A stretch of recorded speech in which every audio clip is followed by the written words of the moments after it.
Oh, hey, welcome back. Just doing my arm exercises today.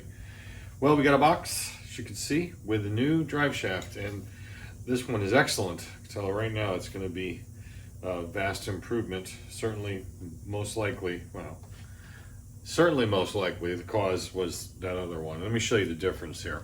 It's kind of hard because it's not like flopping around, but if you take a look at this one, let me get a little closer so you can see what I mean. If I move this thing, see how it wants to, I can't really move it easy, it jumps into that notch. This side it doesn't do that, but this side it does, this way. And when we look at the new one, this one is butter. This one's like butter, both ways, even Steven. On these little U-joints or even large U-joints, larger, you're supposed to have some firmness to them. They're not supposed to be slopping around, so this one feels real good. This end, which is the differential end, looks good. Teeth look good on the spline, and so I think we'll be fine. This seal looks great too. I think we'll be okay with that. So yeah, we'll get her installed. By the way, on these Magnas, there's this groove here is actually for a stopper ring. They call it a stopper ring. It's kind of a ring that you'd see typically like on a CV axle. It goes into a transmission on a car. And, when you shove it in, it detents that inside there. So the service manual actually says if you have a stopper ring on there, like for example, if it was the first time it was pulled apart, to take the ring off and discard it, it's not necessary on reassembly. So it must have been something that they used at the factory to aid in initial assembly of the final drive. It's the only thing I could think of. But again, you don't need to do it to use it rather. So we're not gonna. Okay, on these splines, and I mean any spline, whether you're going to be putting the final drive, or I say the wheel back up to a final drive or anything like that, what you want to use the moly, how do you pronounce that? Molybdenum disulfide grease. This is definitely the grease to use, and I'll tell you why. Is because it doesn't sling. It sticks really well. It's just designed for this kind of thing. It would be the kind of grease you'd find inside of a CV joint itself. They use moly grease in those. So this is what we'll do. We'll put some moly. I'm getting low on this stuff, it looks like. Inside the spline. Keeping these splines lubricated is really important on any motorcycle. There have been stories I've read on people driving along the road on an older motorcycle. Of course, it'd probably be a road bike because, I'm talking shaft drive. And all of a sudden, it's no more power. You hear all the grinding, telltale grinding noise of death. And the next thing you know, it's in for repair, and it's a spline, drive shaft spline. I've had it happen, numerous customers on ATVs, whole bit. So definitely have to keep these lubricated up real well. And so that's plenty. Now, what we're going to do here is, like I said, in this space right there between this guy and the seal, I'm going to drop about, actually 80 mLs. I said 90 mLs, but 80, 90, same difference. 220, 221, whatever works. We're going to drop some in now. And yeah, all right. I expect to lose a little of this stuff, but I have the, as you can see, I have the swing arm jacked up on a jack stand. There's a jack stand here. It's kind of angled. It's high as it'll go because of this inner fender is in the way kind of for that, but it's slightly higher than level, so we shouldn't have any problem with that. If we lose a little bit, it's not going to be a big deal. You can actually put a little extra in. This stuff is so viscous that if you lose a little bit, it's going to take a while for it to come out. And this lubricates your seal as well, so you're pretty much ready to go. Go gadget. Who remembers Inspector Gadget? Used to love to watch that with the kids when they were little. Go, gadget, drive shaft. So here we go. Gonna get it put in. I like to get the splines lined up so I know that they're hooked up. Gonna turn. Sounds good, I think.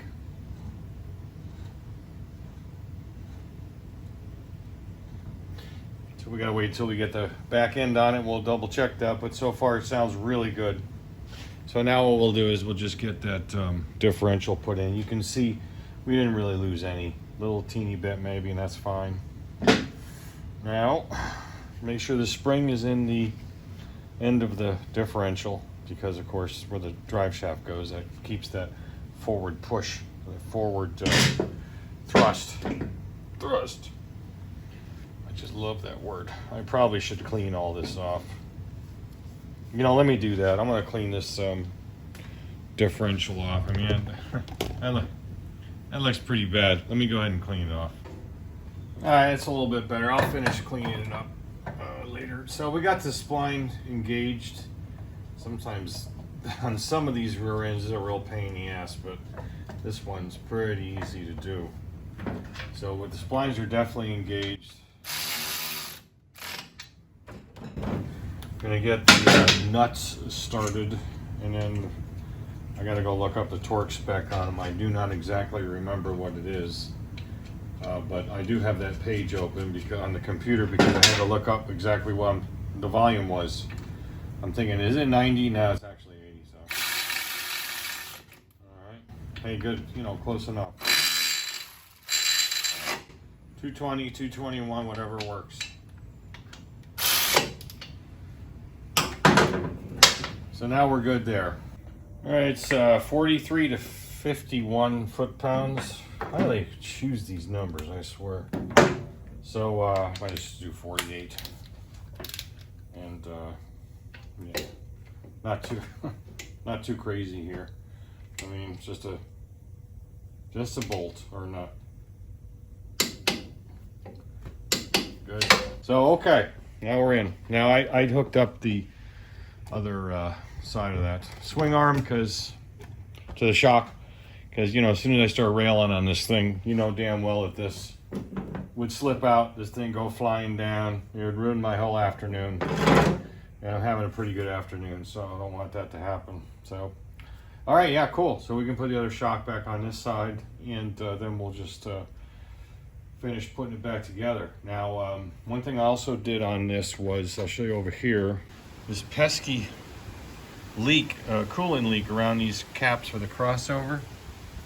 So this is the one on the left side and the one on the right, and essentially what it does is it just bridges the two sides of the block at that level. These do the same thing. You got one crossover here and one crossover there. As far as the main water jacket though, these things will pick it up right from the tube that comes up from the water pump and then into the water jacket, and then it spreads it across, so it goes one side to the other this way, or it perhaps goes across and then comes back. I'm not sure which, but there's two of these caps. They're held in with an M6. That's an 8mm fastener. I did have one brand new one to replace it with. I wish I had more, but I don't. And these things just ooze, pesky oozing. I've been trying the dickens to get these things right. They're an O-ring style. They have an O-ring groove that's machined in, and I've taken them off before and I've flattened them. I don't have a milling machine, otherwise hell I would have jigged them up and even run a little couple thousandths off to true them up. But I have flat plated them with some sandpaper and a file and stuff, and I just can't get them to stop. So this time, I know the O-rings are good because I replaced them not too long ago. So I took them off yesterday and cleaned them up real good, the surfaces, and then used some 3-bond 1211 and put 3-bond on both sides, let it kick for 15-20 minutes, then put them back together. So I'm hoping that does it. I'm really getting kind of sick of it, but it's just one of these pesky things about this kind of a crappy design as far as I'm concerned. But yeah, all right, so let's get back to the back. Not quite ready to I'm not quite ready to mount the wheel back up. Turns out I forgot to balance it. So Well, I want to test this though. So what I did was, this is the drive damper. Well, actually, the spline that goes into the individual dampers on the wheel itself. That you know, that the rubber dealios that this sits into. You know, because everything has got a damper on it, and so you can just pop this out, and it's pretty easy to do. It just comes out. So basically, I can shove it into the I can just shove it into the spline and use it as a wheel to turn this, and you can hear that. You sound good. Sounds perfect. All right, good. So yeah, definitely the drive shaft. So I'm happy about that because I just kind of wanted to prove it out. So what we'll do next is just do probably a time. Well, there he is, getting into trouble, most likely.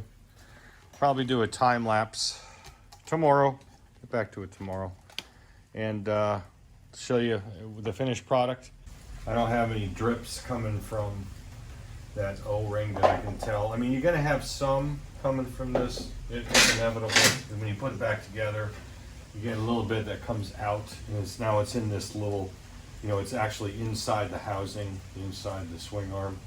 So, you know, whatever, it's not going to be a problem. And of course, I'm going to double check the level because we had this thing laying on its side, little comes out the vent. So, and I just changed the fluid in this not too long ago, so it's kind of interesting that all of a sudden we have a noise the drive shaft. But yeah, that drive shaft, way better than this one was as far as the joint goes, so that was definitely our problem. So.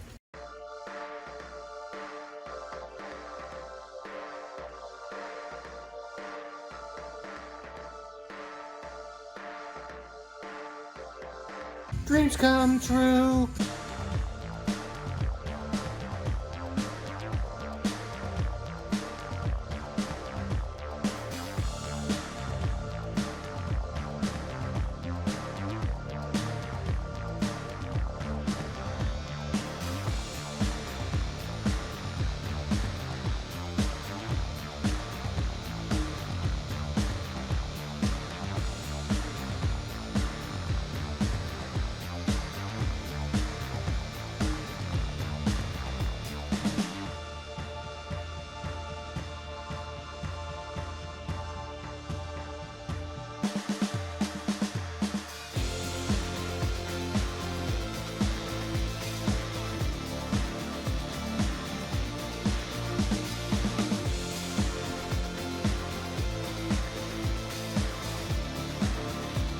One thing I really like about Honda, in particular these older service manuals, is you can find the torques on everything pretty much in one section, and it's also reiterated in the individual section for that particular operation. So in this case, I'm looking up rear axle nut, and it's 60 to 80 foot-pounds, so I put it at 70. I really like that on here. And if you're ever confused, look on these service manuals and see, for example, some comparative information. If you're like, well, do they mean this? Or like, for example, let's say you glanced at that and said axle, and then saw axle, and you went 20 to 30 foot-pound. Doesn't seem like a lot. Well, look at the thread diameter. That's an M8, and that's an M16. So naturally, the M16 is going to be higher, and that would give you your answer. Okay, I'm looking at the wrong one. And I have done that before. I've looked at the wrong selection on a list like this and gone, it doesn't look right, and then take a look at it again and go, okay, I see what I did. So that's one reason why I like Honda stuff. They really lay it out well in their service manuals. Rock, stop.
kind of a special bolt that I made for this, so I just had it pulled through. I welded a nut on a bolt. That tolerance on this hole is actually pretty tight. The way I have this mount set up, it needs to be, otherwise it'll wiggle a little bit, even when it's really pinched down. So yeah, that's why she's like that. So I'm going to put a little molly grease on it and get it back in. It'll be fine.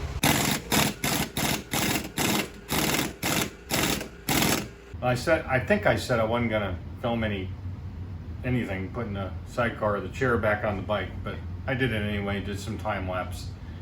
It's kind of a pain in the ass, as you can see. Maybe that's why I filmed it, to remind myself that it's a pain in the ass.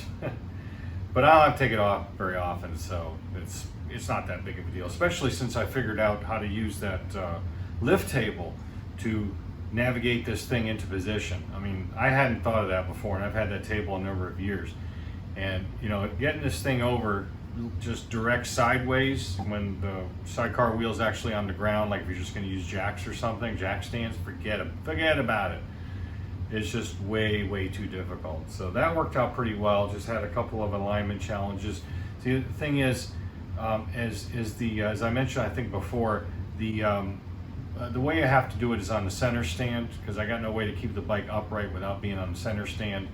And that raises up the profile higher of where these things are designed to sit when this thing is bearing its weight on both the bike and the sidecar, on the chair itself, on the third wheel basically. So when you have the third wheel lower than the bike is, maybe by about that much when it's up on the center stand, it tends to kind of screw up alignment, so you got to kind of finagle it in, which this is my finagler, as you saw. All right, so we had fun, and I guess we'll terminate it here, because the rest of this is just electrical, you know, plugging stuff back in, and then doing that sway bar, get that done either now or maybe tomorrow, I'm not sure. It's hotter than a $3 pistol out here. We'll catch you on the next one. Thanks for watching. Have a great holiday. Don't blow yourselves up unless you really want to. No.